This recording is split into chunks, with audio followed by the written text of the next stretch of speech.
There's no more direct to consumer than like sticking my head out of that window and convincing somebody to try a cup of broth. The original direct to consumer is like owning and operating a restaurant and handing food to people.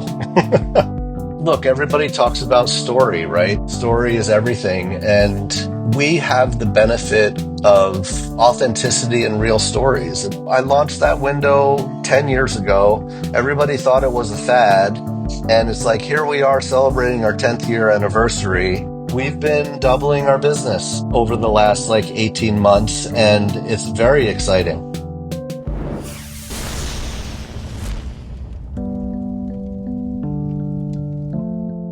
Mr. Marco Canora, welcome to the DTC Podcast.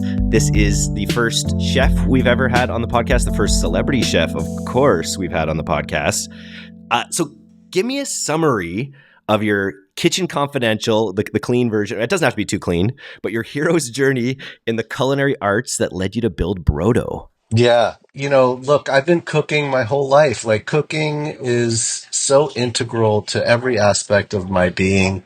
And, from high school, I cooked in a restaurant. And then through college, I cooked. And then I kind of, I got out of the business for a little while, and I was in the entertainment business for a bit. And it wasn't for me. And I went back into cooking, and I've been cooking ever since. I've been cooking professionally for over 30 years now. And I feel extremely grateful for the fact that I found something that speaks to me, that I'm so passionate about. And, to this day, I love everything about all the things that I'm doing around food and hospitality and nourishing people. And I just think it's just a perfect place for me to sit. I've been cooking in New York City professionally now. I've had Har's Restaurant in the East Village of Manhattan for 20 years now. We just celebrated our 20th anniversary, which Wow, is congrats. quite a milestone.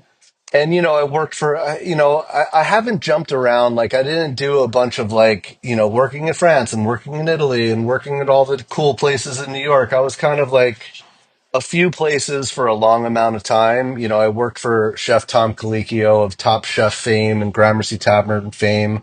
I worked for him for, 8-ish years before going out on my own and raising some money and opening up my own restaurant. And I loved every minute of it, but man, like, it's a grind, right? Like, what they say is true, especially in this town of New York. I was a 70-80 hour work week was pretty common. And it's very much like a stage show on Broadway. It's like every day the curtain goes up, and it's very intense, and you're always on. Our kitchen at Hearth is an exposed kitchen, so there's like it's literally like being on stage.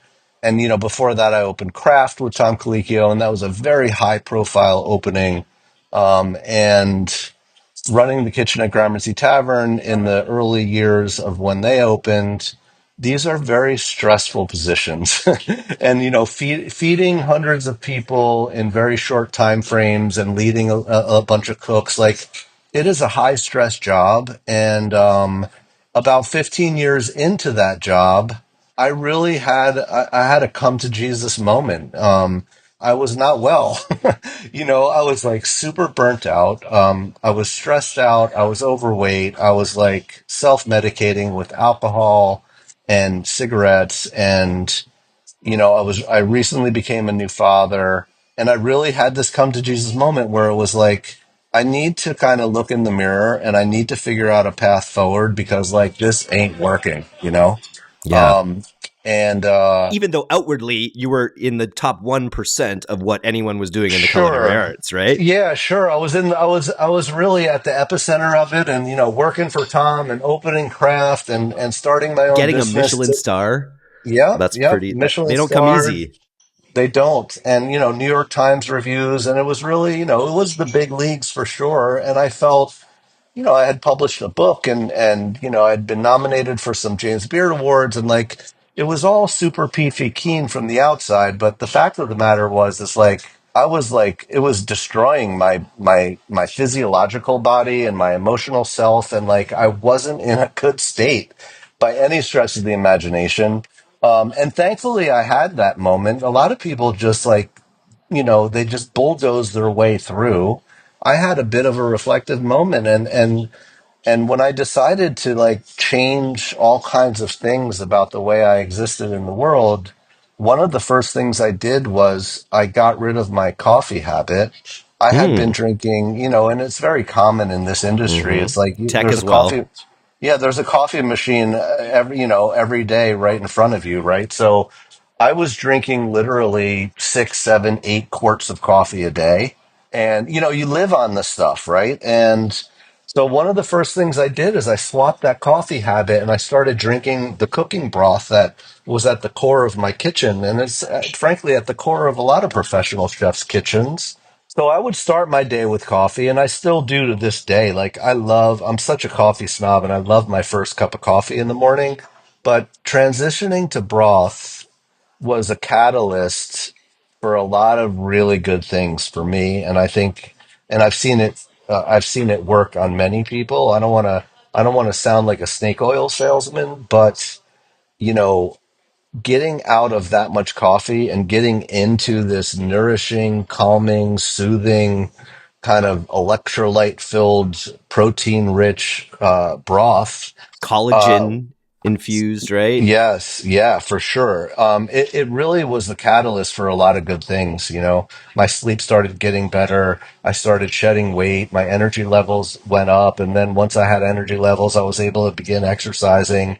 And it really was a catalyst that had an incredible positive effect to so many aspects of my health. And it's funny because this experience I was having coincided with a 10-year renewal of my lease at Hearth.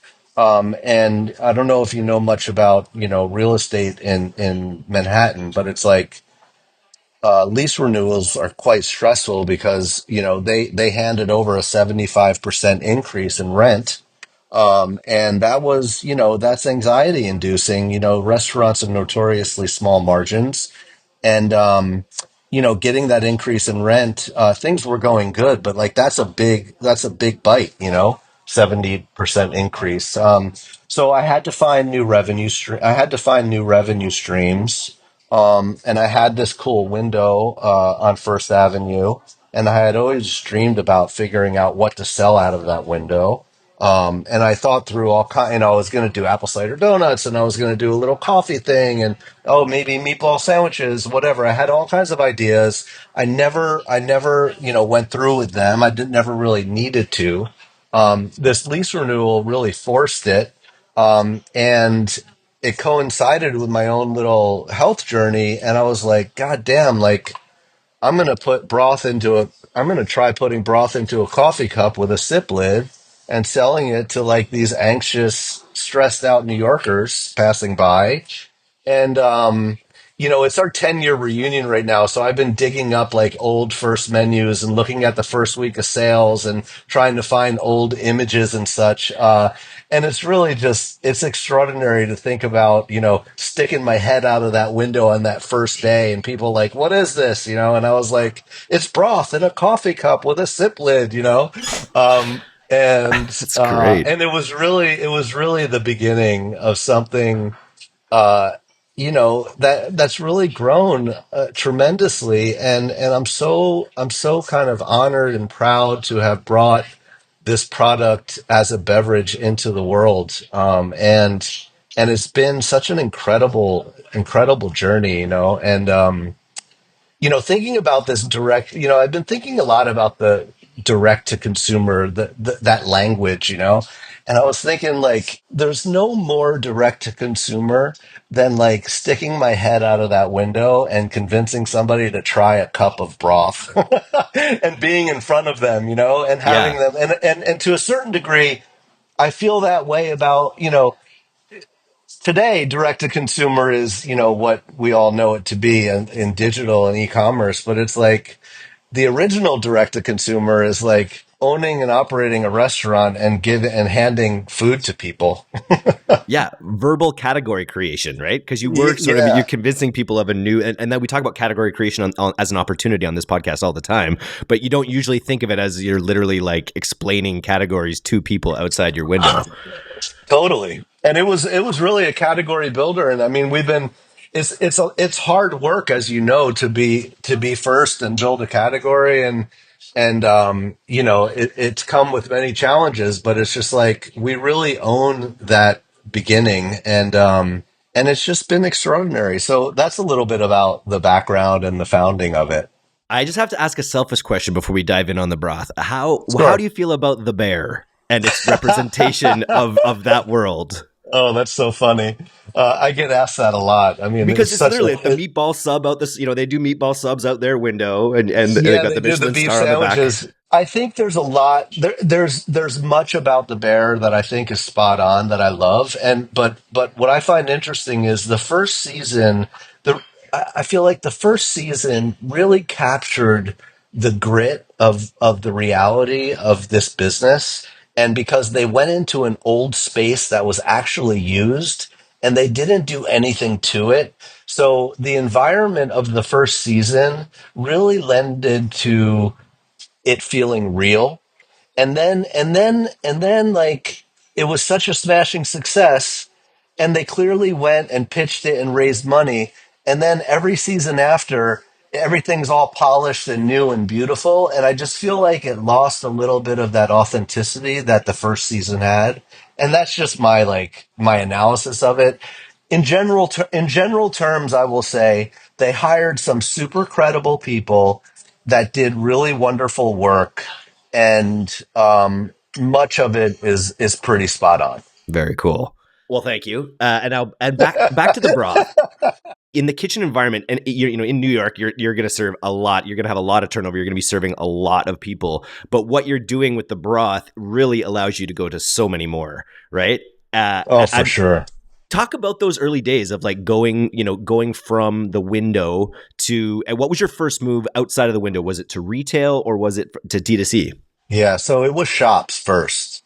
We were very focused on shops. I really see a future where the broth shop is very similar and in the same bucket as a coffee shop. And our first shop was in the West Village.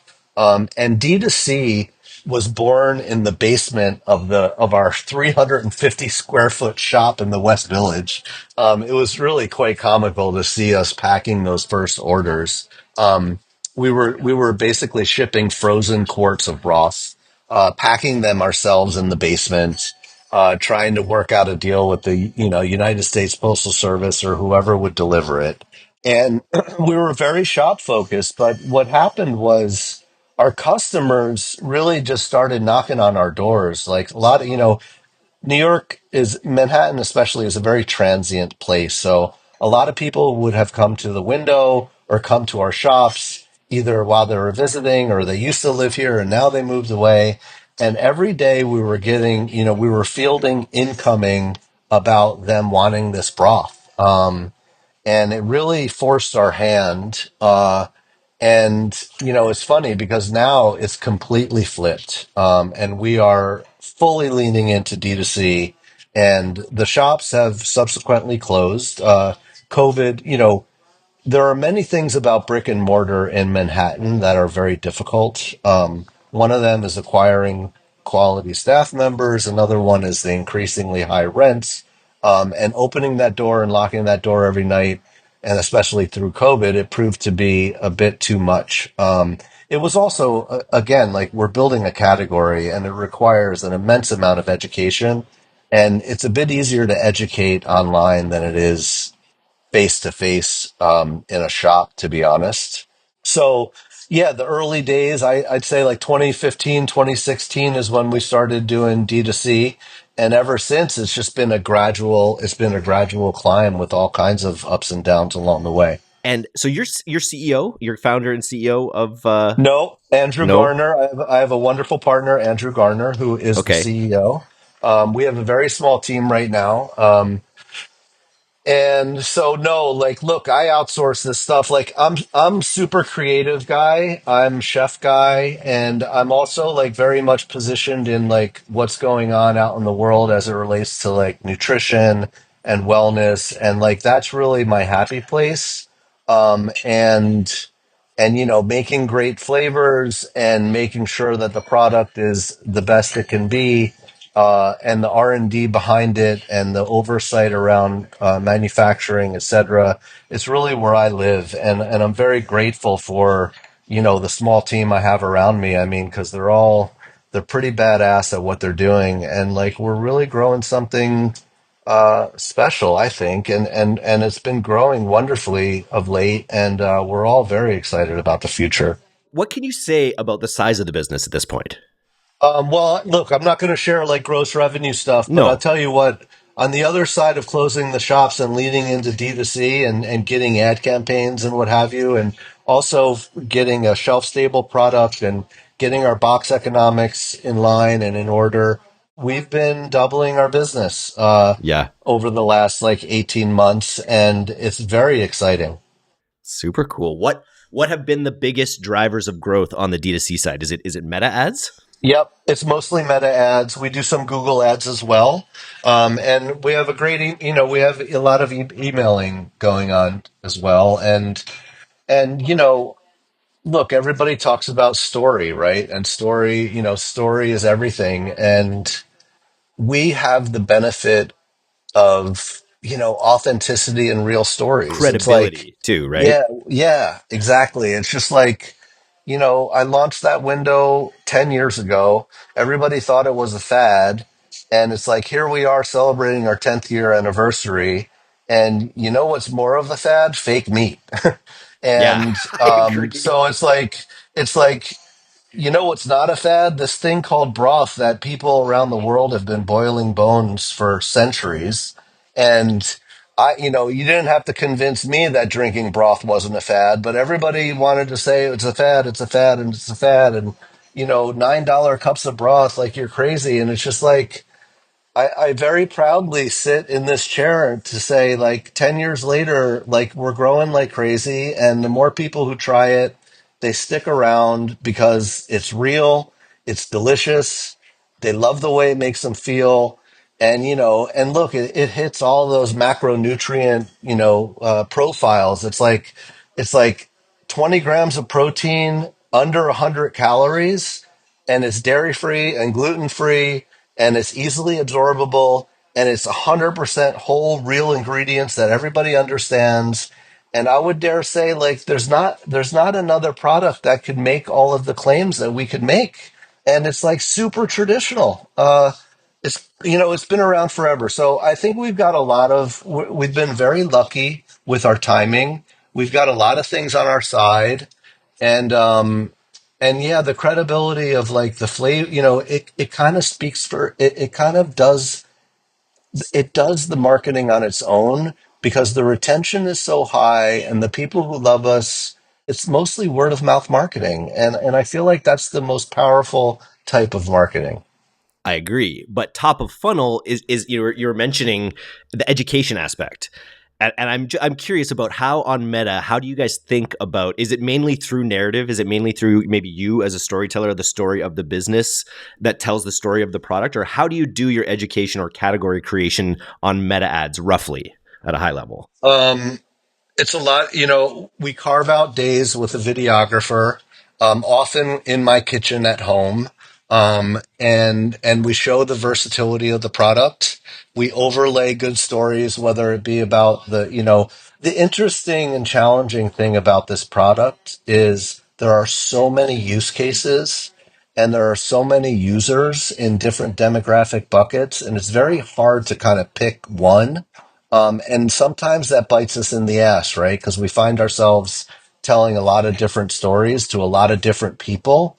And it's a bit of a blessing and a curse, right? So over time, we're trying to become more succinct about the stories we tell around benefits or who we're trying to tell the stories to.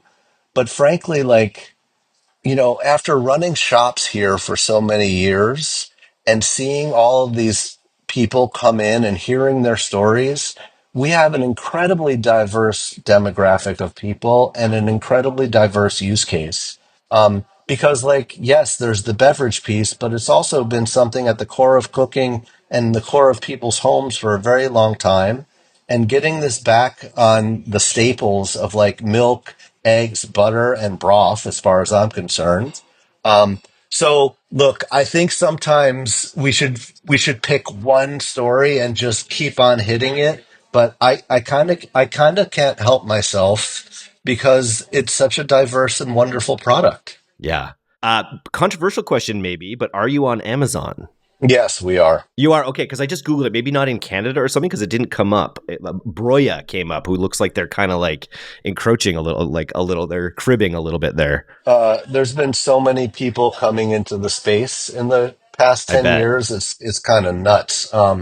But no, we're US, Amazon US. I don't think we're not international yet, and we're not in Yeah. Canada Very yet. cool. I mean, we'll get there. I mentioned actually that you're the first chef you on the podcast, but we've actually had another bone broth. Episode 208 was with Bluebird Bone Broth, and I forget actually where he was. This was quite a while ago now. It's funny. It's called Greasy Affiliate SEO with Connor Meekin. So it goes into his like affiliate or his affiliate SEO strategy. So I'll send you that link after the fact. But the one thing Yeah, please one do. of the things that really stuck with me that he mentioned was his business revolutionized when he went to powdered broth from liquid broth, just because your cogs go Wow. down so much. And I'm Yeah. curious, from your perspective as a chef, is that something that you'd ever consider, or does it lose too much integrity in that process? Yeah, for me, it's too much. I mean, I never, look, I'm always open to learning and changing positions, right? I think you need to be open to that. And getting to shelf stable was like a journey in and of itself for us. But, look, the thing that never changed from the beginning, and I'd like to think will never change moving forward, regardless of how big we get, is the way in which we make the broth. So it's like we have very large pots that don't have lids, and we fill them with bones and fresh organic vegetables, and we boil it, and we give up what they call the angel share, and then you strain it, and like the yields are low, but boy, this stuff gels. It shows you the gelatin, and it's a truly traditionally made and a truly nourishing product. I can't speak to what happens to the nutrition on the other side of a freeze dried powder product. I can speak to the palate, right? Because I'm a chef and flavor is very important to me. So mouthfeel and flavor is crucial in my mind to a great broth. And so I'm just not willing to go there. Fair enough. I wanted to ask, like, what have been the things that you've taken as someone who's run kitchens and restaurants for years? What talents you developed there have been most valuable in running a team focused on retail and e-commerce? It's funny. I was having this. I don't remember who I was having this conversation with, but it's like, I think one of the most powerful skills is to be able to, exude um, excitement about the product that you're working with, right? And it has to be real. And it's just, I have been preaching the Brodo story for 10 years. I never get tired of it. I love this product. It is deeply rooted in the history of my upbringing. It's rooted in the history of my work for the past 3 decades. And I think, and like, driving a team in a restaurant and getting, this idea of like, you have to get people motivated and excited about what it is you're doing. So that applies to whether you're out trying to raise money, if you're trying to excite your videographer about what it is that we're shooting, or, getting my CEO to be excited about the 10th conversation with a potential investor, or whatever it is, right? Like, you have to get people engaged and excited. And being a chef in a kitchen is all about that, because it's like every day the curtain opens, and like you got to rally everybody. And it's about building energy and building enthusiasm and having it feel real so that people are happy to jump on the bandwagon with you. And to me, that has served me quite well. Beautiful. What's the biggest challenge you've overcome in scaling Brodo? My God, there's been a lot.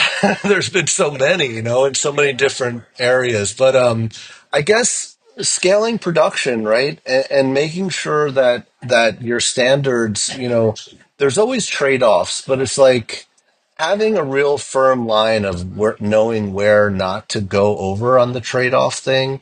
And so, I would say keeping up with production and ensuring that the nourishment and the quality and the mouthfeel and the flavor and all the things that I kind of won't turn my back on, keeping those while still getting production to ramp up has proven to be pretty challenging, but I think we're doing an all right job there. Where are the green pastures for Brodo at this point? Like, where are you looking for your next tranche of growth from? Mainly, is it continually hitting meta? Is it getting into TV and telling the story? I could see that doing really well. Yeah. What is it? We discuss often like what's next. Right now we're not even in grocery, right? We're just D2C. And it's growing very well, and we're very happy to like own our relationships through our website and through subscriptions, etc.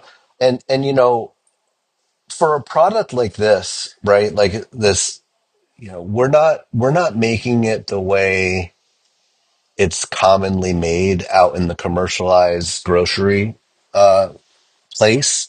And what does that mean? Well, it's like if you look at grocery, you know, it's like 5% is ingredient costs. And then it's like the distributor takes some and the broker takes some and the merchandisers take some and then Instacart takes some and then you do 20% marketing and promotions. And it's just like the system is built for like Coca-Cola's, where the ingredient costs are so low that the can costs more and the distribution costs more. And like so, we're very happy to be where we are right now, and we want to grow it as big as we can in D2C.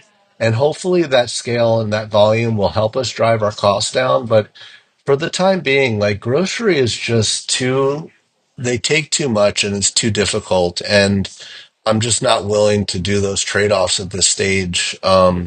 So yeah, so the future for us is just like growing subscriptions and growing D2C as big as we can get it. And I think there's a lot of green space there to capture. So we're very happy to be where we are, going after what we're going after.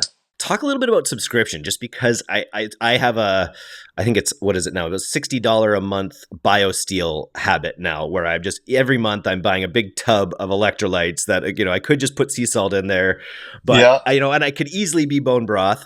And so obviously, there's a point where subscription makes sense. Did you launch it with a subscription, or has that been something you've added, and how has that gone?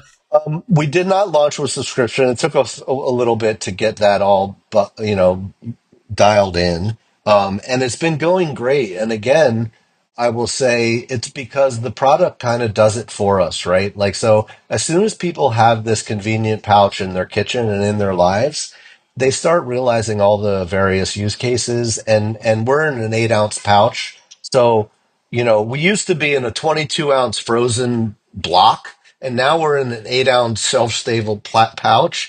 And the use is just increased that much more, and people are burning through it. And again, like low calorie, high protein, all this collagen, there's so many great benefits to it.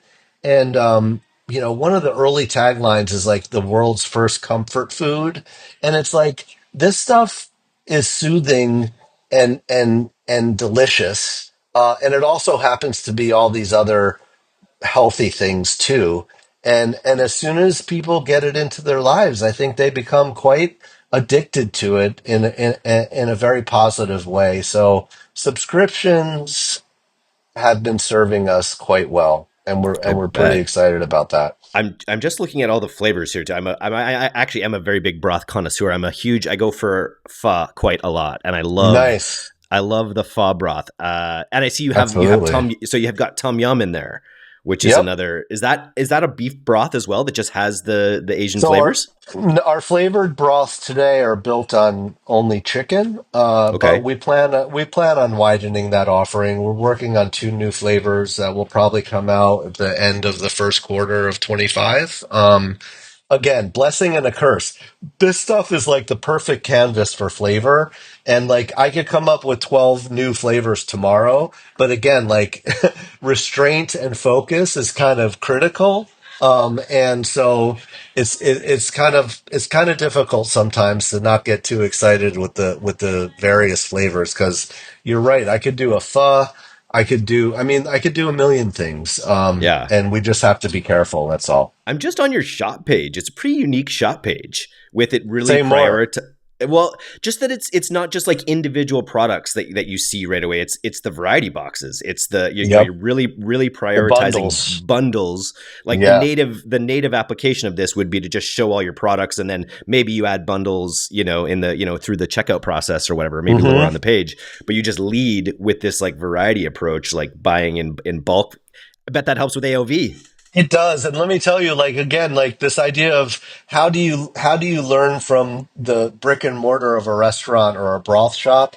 It's like I tell you, customers want to be told they don't want to make decisions, right? So it's like at the restaurant, we offer at the table side, we're like, do you want, if people are perusing their menus, we're like, do you want to just let us cook for you? And like everybody's like, oh my God, yes, everybody has decision fatigue.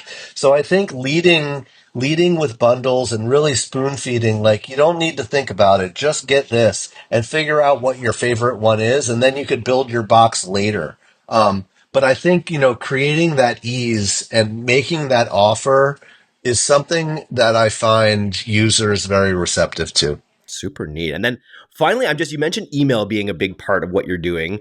And it's funny, Mm. my friend runs an agency for restaurants, and he's got this napkin system basically where you treat people differently depending on how many times they've come in a little bit, and you sort of escalate their service. They get maybe a little special offer. He does it mainly with lower tier sort of pubs and bars and things like that.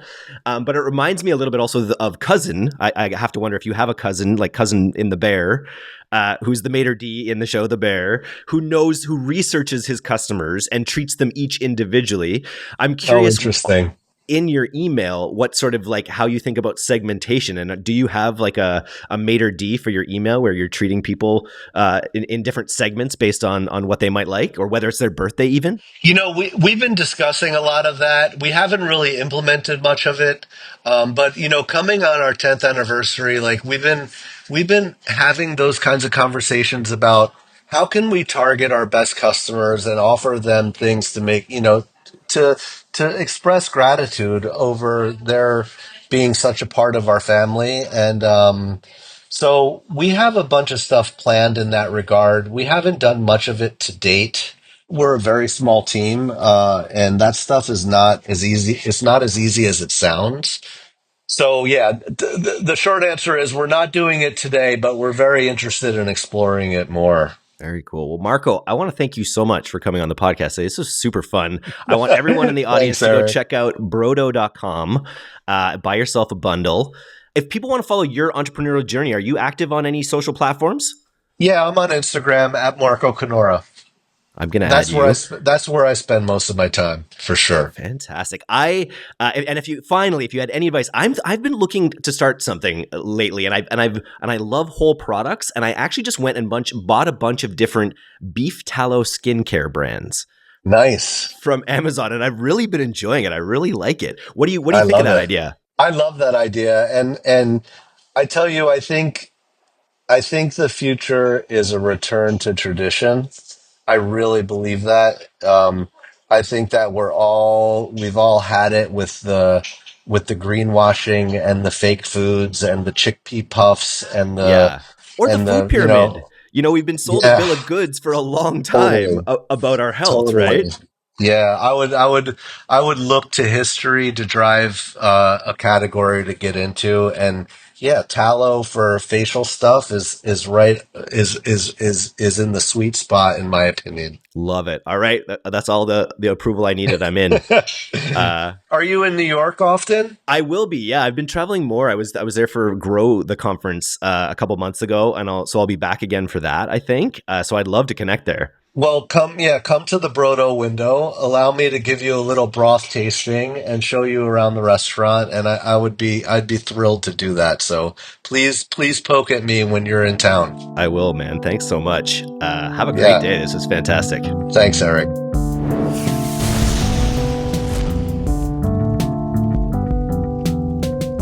Thanks so much for listening to today's episode. If you're not a subscriber to our newsletter, you can do that right now at direct-to-consumer, all one word.co. I'm Eric Dick, and this has been the D2C Podcast. We'll see you next time.